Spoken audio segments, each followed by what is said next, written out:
অনেকেই ভাবে বিটিএস মানে হয়তো কিছু পাগল ভক্তের পাগলামি, কিন্তু যে বুকে একবারই বেগুনি রঙের ছোঁয়া লেগেছে সে জানে এই 7টি ছেলে শুধু কোনো গায়ক নয়, তারা বিষণ্ণতায় ভোগা হাজারো তরুণীর বেঁচে থাকার শেষ আশা। কিন্তু কখনো কি ভেবে দেখেছেন সেই দিনটার কথা, যেদিন এই গল্পের শেষ পাতাটা লেখা হবে, যেদিন বিশাল স্টেডিয়ামের হাজারো বেগুনি আলো শেষ পারের মতো নিভে যাবে? কল্পনা করুন সেই বুক ফাটা রাতের কথা। মঞ্চে 7টি ছেলে পাশাপাশি দাঁড়িয়ে আছে, কিন্তু আজ তাদের মুখে কোনো হাসি নেই, আছে এক সমুদ্র কান্না। দল নেতা আর এমআই হাতে নিয়ে কাঁপা কাঁপা গলায় হয়তো বলবে, উই আর বিটিএস, এটাই আমাদের শেষ বিদায়। পুরো স্টেডিয়াম জুড়ে তখন ভক্তদের আর কোনো স্লোগান বা উল্লাস শোনা যাবে না, শুধু শোনা যাবে মানুষের বুকের কাদার আওয়াজ।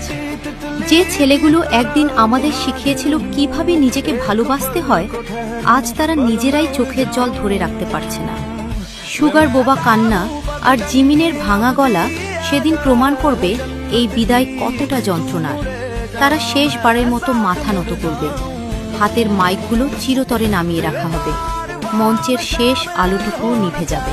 হ্যাঁ, হয়তো সেদিন বিটিএস নামের এই জাদুকর অধ্যায়ের অবসান করবে, কিন্তু ভক্তদের হৃদয়ে এই বেগুনি রঙের ভালোবাসা আর নিজেকে ভালোবাসার সেই মন্ত্র বেঁচে থাকবে অনন্তকাল।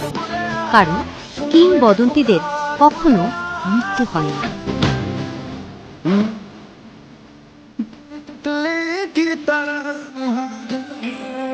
एक पल पे पल मर जाऊं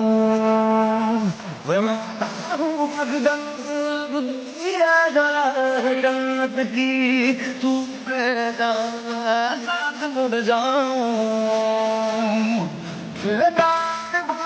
संभल हो जाओ शिकैल बताऊं मैं भी